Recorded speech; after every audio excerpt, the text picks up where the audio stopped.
Hi everyone, welcome to another very exciting lecture in bioinformatics. In this lecture, I will discuss sequence alignment statistics so that you can evaluate the significance of a sequence similarity search result. Similarity between two genes or proteins is typically reported as the percentage of identical characters in their sequence alignment. For proteins, an alignment score calculated from an amino acid substitution matrix is more appropriate and incorporates evolutionary and functional compatibility between amino acids.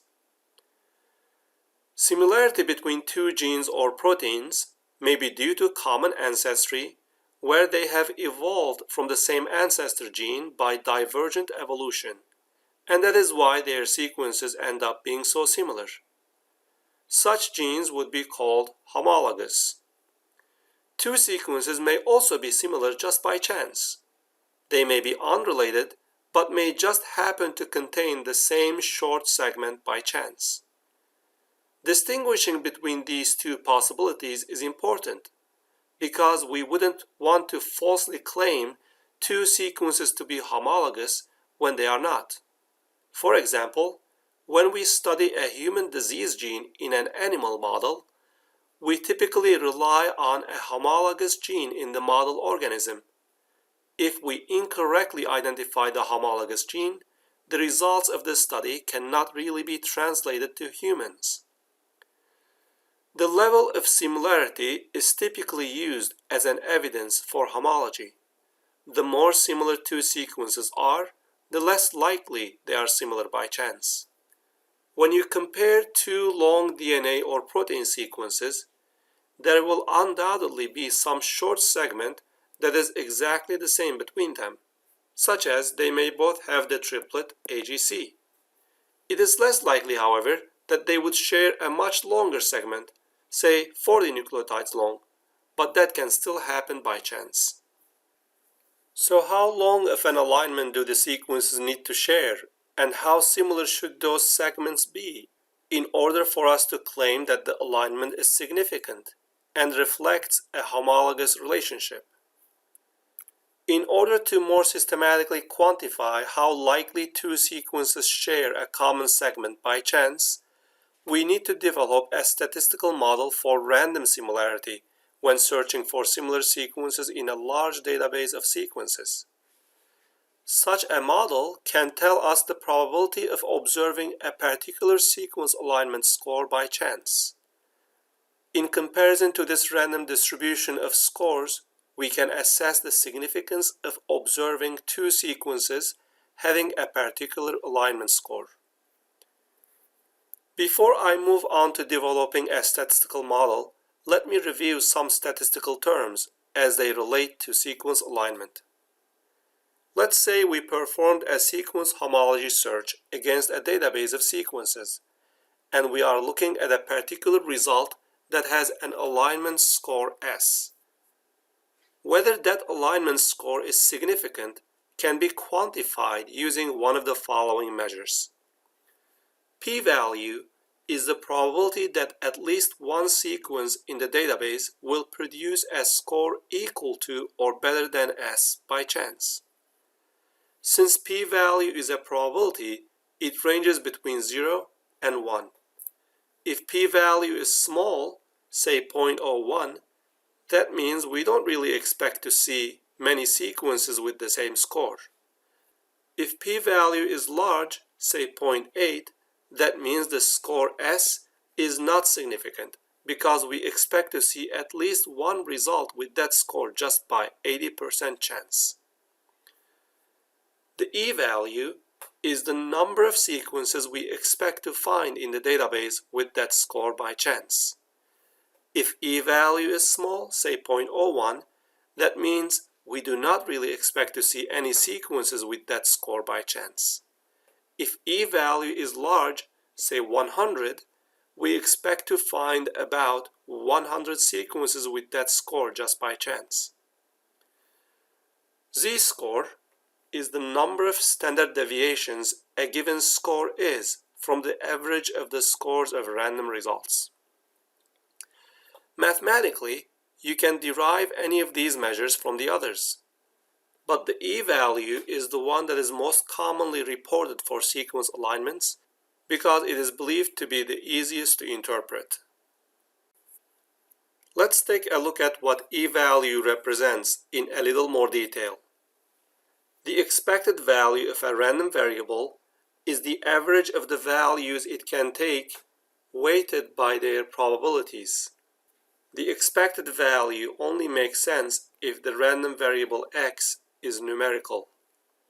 As an example, let's take a look at the expected value of a die roll. When you roll a die, you can get any number 1 through 6 with equal probability. The expected value is the sum of multiplication of each value the die can take with the probability of getting that value. Since the probability of getting any of these values is 1 over 6, the expected value is 1 times 1 over 6, 2 times 1 over 6, 3 times 1 over 6, all the way to 6 times 1 over 6. And then when we add these up, we get 3.5. So the expected value of a die roll is 3.5. If you were to roll a die 1,000,000 times and record what you get in each roll, then you calculate the average of the values you recorded, you will find that it is around 3.5. Now let's move on to how we can calculate the statistical measures for sequence alignment. I am going to first explain a simple model called match run, where we keep things simple and only look at identical matches between the aligned sequences. Then I will describe a model developed for local alignments without gaps, which is the model used by the BLAST sequence similarity search tool. This incorporates the alignment substitution matrix, so it is more accurate. The models I describe will not really handle gaps in the local alignment. We ignore this limitation and use them anyway, because we don't really have a good alternative method that can handle gaps. These models are also not designed to handle global alignments, which is okay because sequence search is typically done using local alignments. Let's begin with the match run model. Let's take these two sequences that we need to align. We are going to analyze the expected length of the local alignment between these two sequences. Here, we use a restricted definition of local alignment where we only consider identical matches of characters. The dot plot of these two sequences shows a dot wherever their characters match. We have 4 local alignments with a single character match and 1 local alignment that is 2 characters long. It is easy to see that when we have identical segments, they will appear as a diagonal run of matches. Given these two sequences, are we surprised to see an alignment that is 2 characters long? We can answer that once we create our random model. I am going to simplify the problem a little more and consider a very similar problem that involves coin tosses. After we analyze coin tosses, we will apply the same idea to the sequence alignment problem. Imagine you toss a coin a number of times, let's say 14 times. Here you see an example where the empty squares represent tails and the dots represent the heads. If you toss the coin only once, the probability of getting a head. If you toss the coin only once, the probability of getting a head is 50%. What is the probability of getting 5 heads in a row? Assuming each coin toss is an independent event, the probability of getting 5 heads in a row is just the multiplication of their individual probabilities, so that's 50% multiplied 5 times, which is same as 1 over 2 to the power 5 or 1 over 32. Let's now find out how many times we would expect to find 5 consecutive heads within 14 tosses.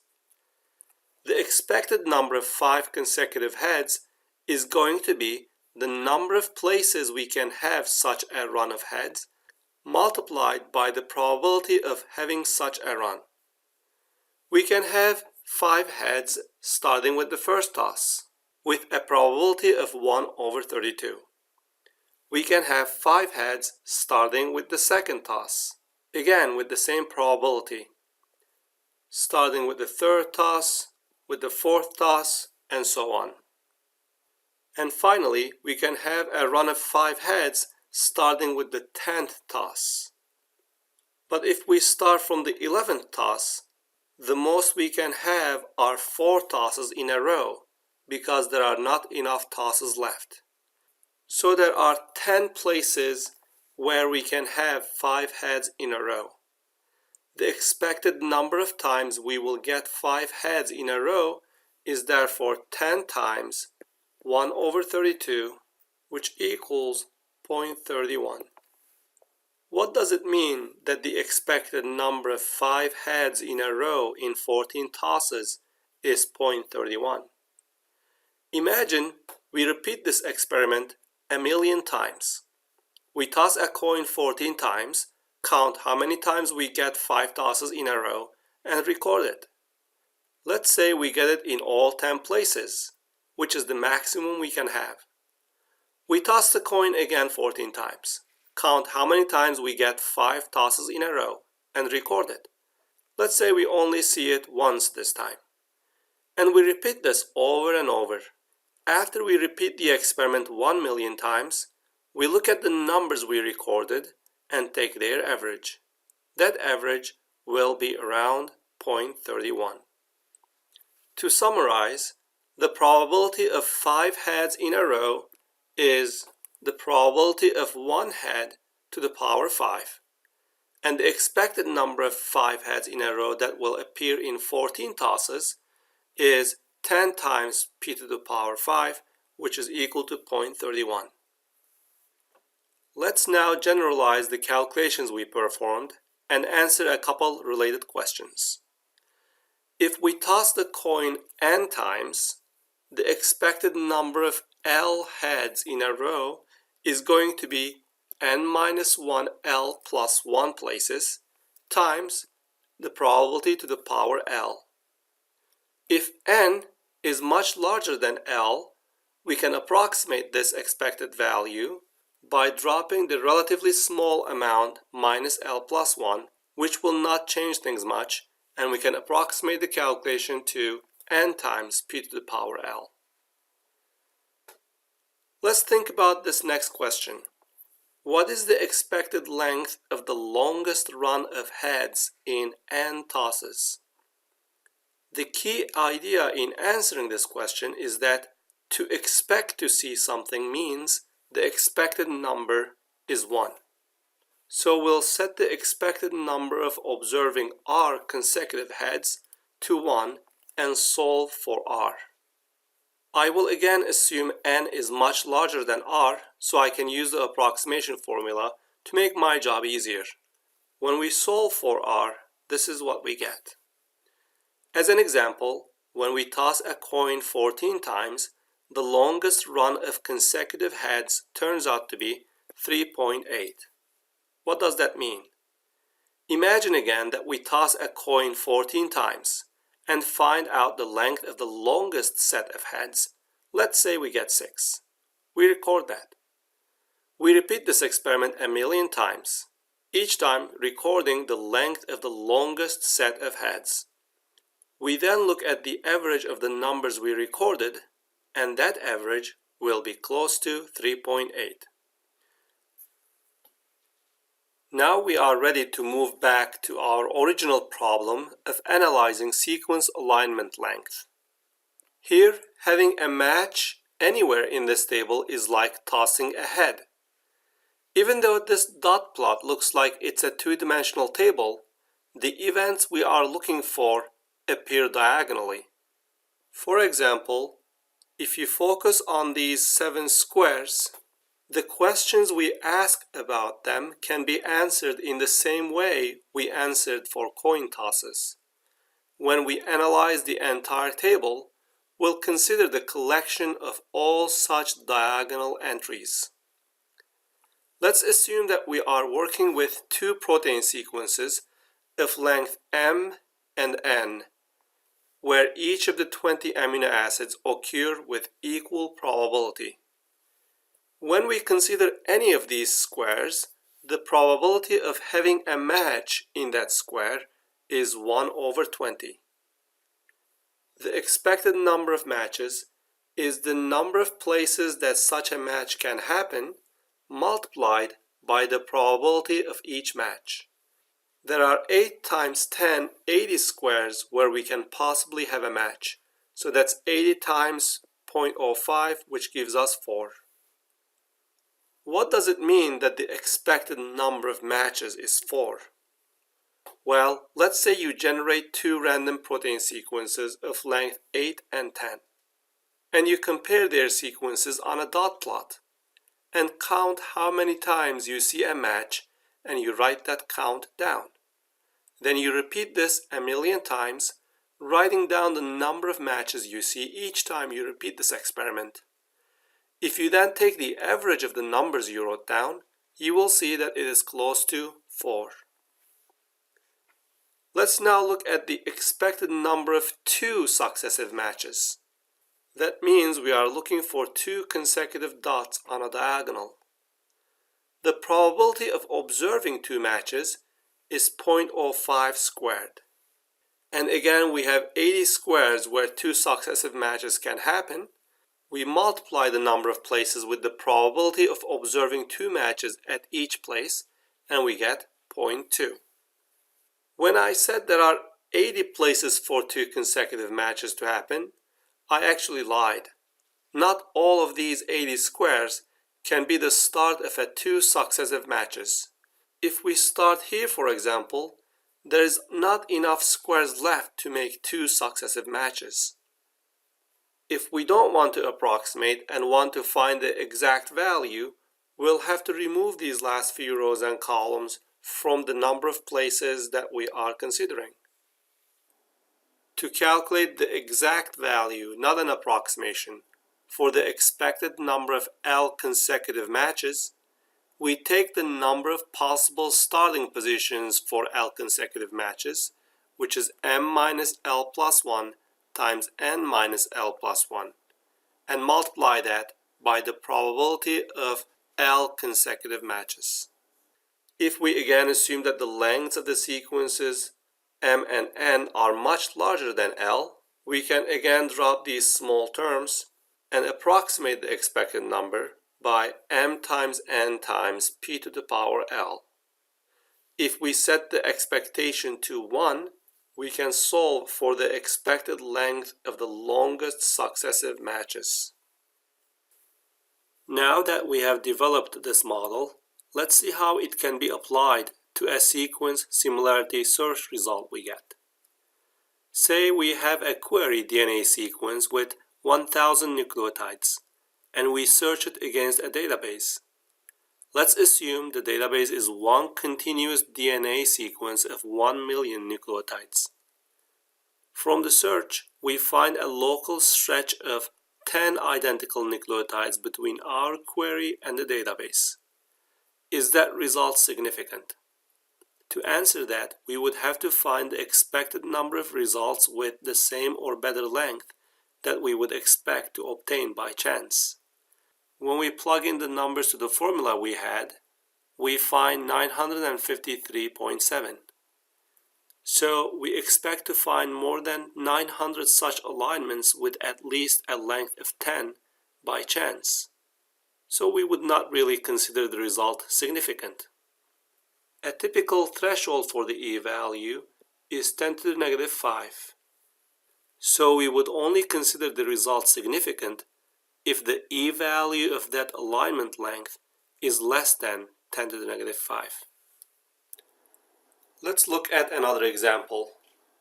Say we performed a search with a different query and find a local alignment result with a length of 25. Is that significant?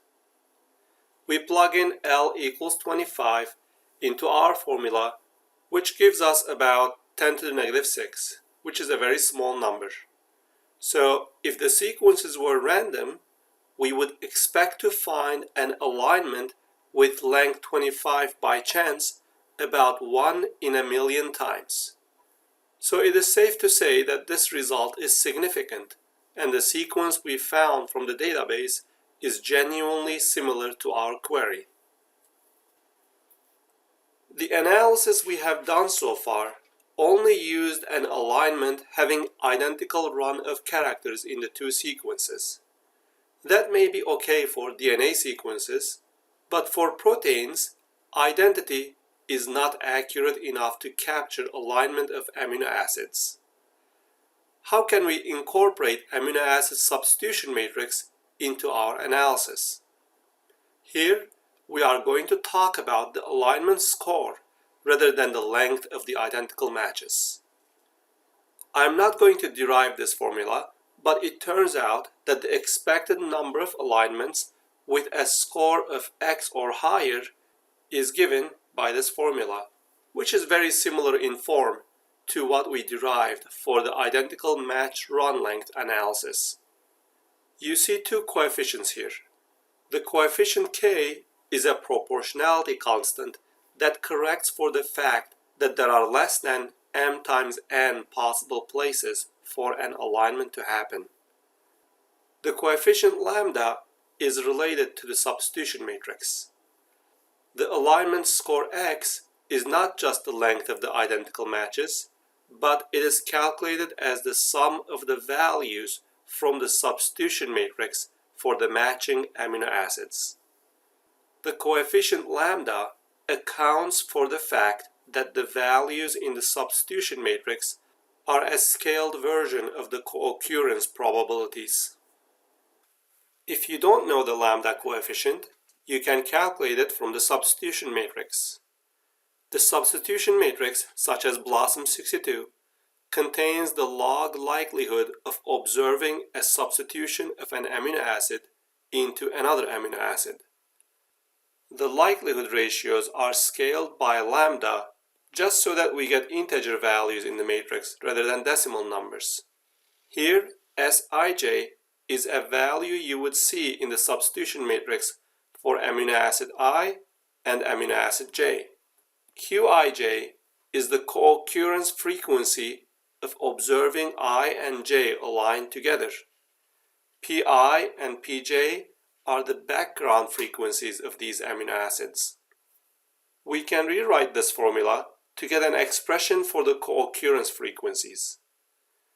If we are given a substitution matrix to be used in sequence alignment, we can recover the lambda value by noting that the amino acid co-occurrence frequencies should add up to 1. Using this, we can solve for lambda from this equation. In order for our random model to work, there is a constraint that the substitution matrix has to satisfy, and that is the expected value of the scores listed in the matrix has to be less than 0, which means that on the average, matching two amino acids in an alignment should result in a negative score. If this weren't the case, then longer and longer alignments would be expected to have better scores. In other words, the extension of a local alignment would not have terminated, and we would always expect to have high scoring alignments just by chance. At the beginning of this lecture, we mentioned that the p-value and e-value are the commonly used significance measures. So far, we have discussed how the e-value is calculated. Let's now look at how the probability can be calculated. If we perform a large number of local alignment searches against a database using random queries, the distribution of the scores we get will follow an extreme value distribution. Extreme value distribution is like a normal distribution, except the two sides of the bell curve are not symmetric. One side is steeper than the other. There are two parameters for the extreme value distribution: the location and the scale. For the alignment score model, the values of these parameters are shown here. I'm not going to discuss their derivation. Cumulative distribution function of the extreme value distribution is calculated by this formula. The cumulative distribution function tells us the probability of a score being less than x, which is same as the area under the curve up to that point. To evaluate significance, we have to find the area under the tail end of the distribution. Since the total area should be 1, the probability of a score being greater than x will just be 1 minus the cumulative distribution function value. This value is also known as the p-value. The extreme value and the p-value formulation we discussed are used in the BLAST search tool.